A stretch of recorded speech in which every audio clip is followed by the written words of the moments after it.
मैंने इस दूर से चाहा तुझे अक्सर जाना, जैसे महताब को बेअंत समंदर चाहे, जैसे सूरज की किरण सीप के दिल में उतरे, जैसे खुशबू को हवा रंग से हटकर चाहे, जैसे पत्थर के कलेजे से किरण फूटती है,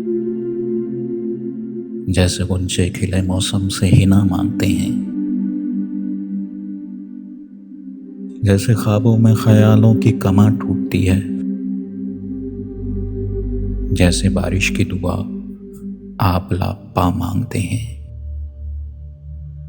मेरा सर ख्वाब मेरे सच की गवाही देगा, वसते दीद ने तुझसे तेरी ख्वाहिश की है। मेरी सोचों में कभी देख सरापा अपना, मेरी सोचों में कभी देख सरापा अपना। मैंने दुनिया से अलग तेरी परस्तिश की है।